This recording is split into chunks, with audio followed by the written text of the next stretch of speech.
Which third level spell is the best third level spell? This week I rank the top 10 third level spells in 5th edition Dungeons & Dragons.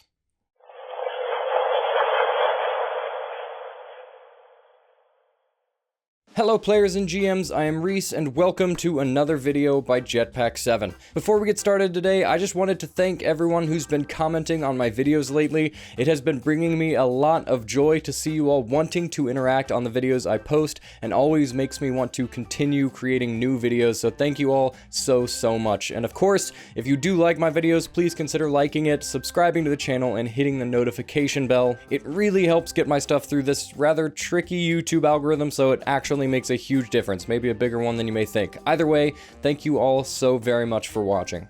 This week I am continuing my spell ranking series with the third level spells, and let me tell you, I thought first and second level spells were hard to rank, but I have looked at this list 100 different times, and I think I have changed it around every single time. Taking spells away, adding spells, moving them around, this one has been by far the hardest, and it's no surprise really, because gaining access to third level spells is probably the single biggest power spike for casters until much later into the game. Third level spells are the first moment when casters can really start to live out their big, explodey, super supporty caster dreams, because the spells you gain access to here are absolutely incredible. Pretty much game-changing across the board. So I am sure my list will differ greatly from many other lists, but for my money, these are the spells that I believe to be the top 10 third level spells in pretty much any other type of campaign.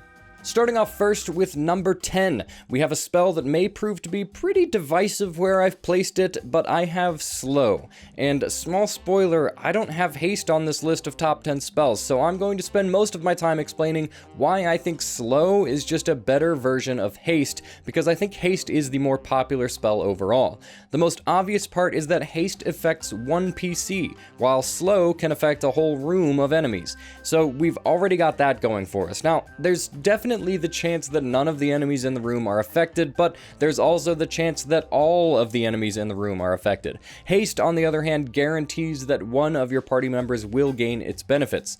That said, I personally think Haste feels better than it actually is. Double movement speed, a hasted action which is usually just used to make an additional attack, and 2 extra AC for one person is not going to have as huge of an impact as half movement, choosing between an action and a bonus action, 1 attack at most on an action, and -2 AC for every single creature that is affected.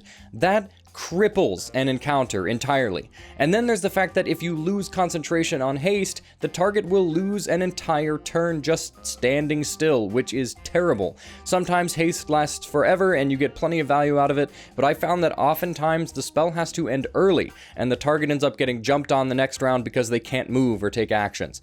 The spell can end from losing concentration, getting dispelled, or if you're forced to cast another concentration spell, so there are a lot of ways that Haste can end, and if the spell just ended with no backfire, I wouldn't complain. But the fact that it actively punishes the target just makes it way worse than Slow, in my opinion. So yeah, Slow is great. It's really crippling and can single-handedly crush an encounter by just flat out stopping the enemies from being able to play the game. Next up, at 9th level, which feels ridiculous because this is one of the more prolific spells in the game, but that's just the strength of third level spells, we have Dispel Magic. Dispel Magic really is an awesome spell because being able to end another spell's effects can be vital to keeping members of your party alive or functioning in and out of combat. That said, there are so many magical effects in this game that are not technically spells that make Dispel Magic fall down the list a little bit for me. You could definitely make an argument for this to be higher, but I've personally found that it is infinitely more beneficial to prevent spells from being cast at all, which is what we'll get to later on in the list. So yeah, Dispel Magic is kind of a weaker counterspell, which is still amazing and definitely belongs in the top 10, but doesn't need to be any higher than 9th, in my opinion. In 8th place, for pretty simple reasons, I have Fly. Fly will just always be an incredible spell because being able to fly is a massive advantage a lot of times. Higher level castings also allow you to cast it on multiple creatures, which is really awesome, not to mention the fact that it gives you a 60-foot fly speed, which is probably double your base walking speed. So not only are you twice as fast as before, you can also just soar through the air. This is obviously great for combat, but I've used fly out of combat probably just as often as in combat because it gives you the ability to scout, reach places you otherwise couldn't reach without making a series of difficult and dangerous skill checks, and outrun anybody chasing you down. It is straightforward and will always be a huge boon for the party to have access to, so I think fly easily makes its way into the top 8. Next up, in 7th place, I have Mass Healing Word. I honestly don't know what the popular opinion is on this spell, but it is definitely very powerful, even amongst the other 3rd level spells, which would justify it being in the top 10. That said, in terms of overall power of healing spells, this one isn't the most potent. To me, the biggest purpose this spell serves is when you have multiple party members unconscious. This is the best spell to pop them back up. It obviously works just like Healing Word, except you can use it on multiple people at the same time, so it really helps in an emergency. The problem I see with this spell, and maybe the justification many people would have for not putting it in the top 10, is that it uses a 3rd level spell slot, and in many situations it may be better to just use multiple 1st level spell slots in each turn. In my personal opinion though, this spell is an awesome option when you need to quickly reverse a situation that is looking a little bit like a party wipe. There is nothing scarier than seeing 2 or more allies unconscious in a fight at the same time, so being able to get them fighting again, and most importantly get them away from death saves, can be very crucial to the rest of combat going your way. That alone, I think, justifies putting the spell where it is, but any higher would feel like a bit of a stretch. Especially because I have placed Beacon of Hope in 6th place. This is flat out one of my favorite spells in 5e just because of how satisfying it makes healing.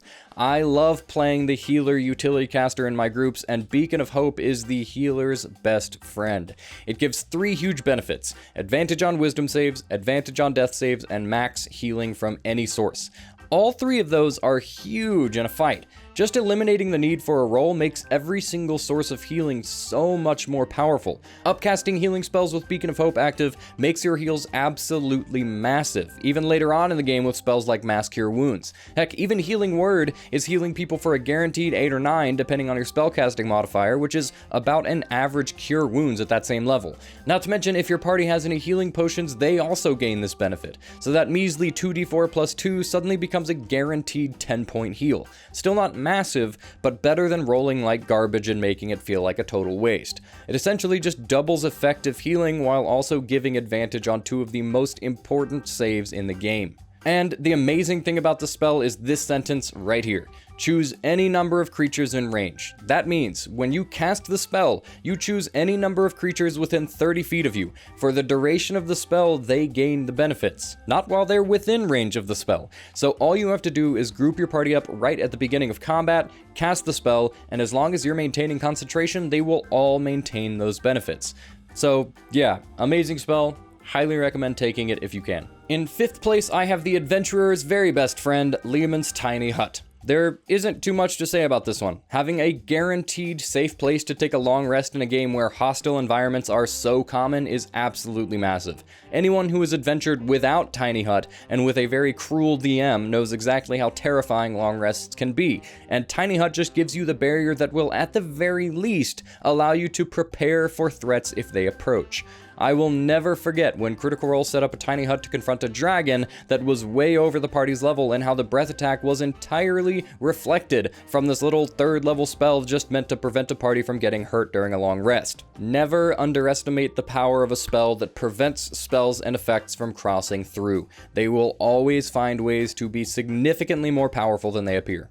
And now we reach the top 4. These are spells I will always take if I am able. That's really all I have to say, but these are some of the most potent spells in the game by a rather large margin, especially considering their level. So let's just jump right into it with one I've already mentioned, Counterspell. Again, not a whole heck of a lot to say about this one other than the fact that it is the bane of a spellcaster's very existence. And every single time a DM brings out a spellcasting NPC, it is so annoying when a player just counterspells every single freaking thing they cast, which is great for the player, but so sad as a DM. You just want to play with your fancy spellcasting NPC, but no, Mr. High Elf Utility Wizard on the side is saving his 3rd level spell slots just to end your freaking career with 5e's proverbial arrow to the knee.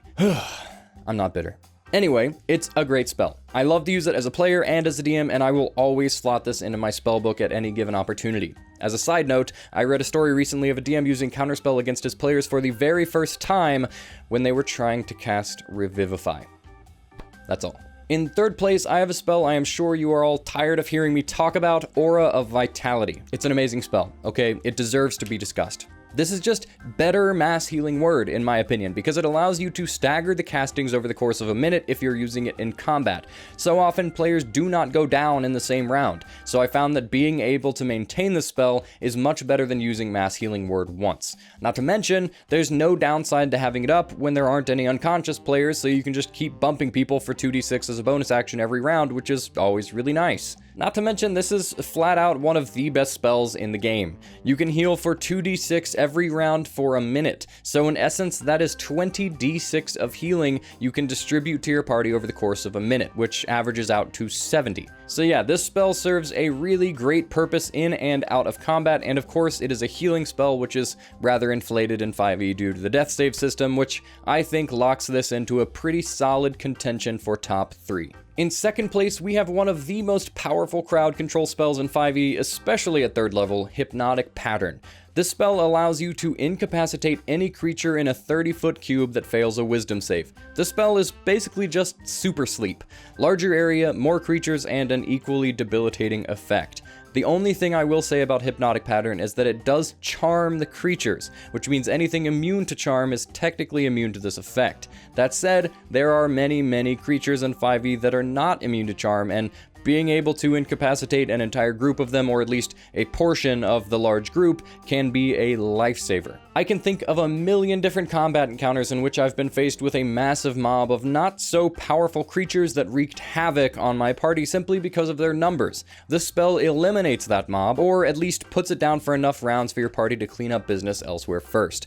Crowd control like this is massively powerful in 5e because player characters are extremely powerful themselves, and giving them the opportunity to freely operate through combat is going to make an encounter infinitely easier. I can't say it enough, but this kind of spell is what makes a party scary.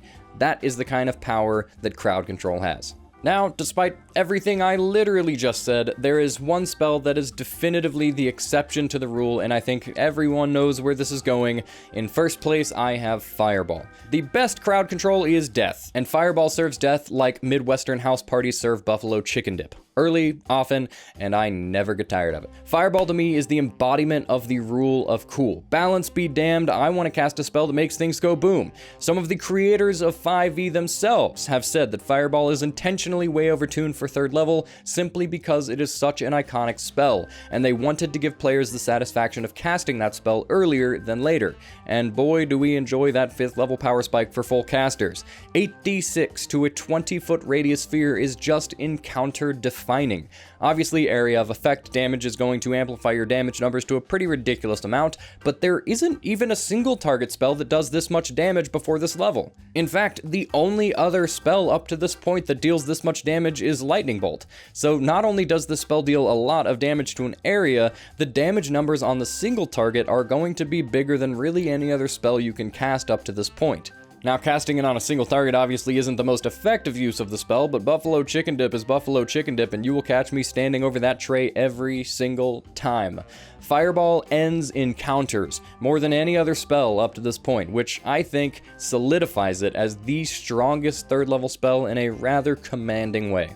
Alright, that is my list of top 10 3rd level spells. Let me know in the comments what you think of my ranking. Did I leave any spells out, or did I misplace any of the ones that I did have up here? If you enjoyed this video, please consider liking it and subscribing to the channel, and as always, thank you all so much for watching, and I'll see you around.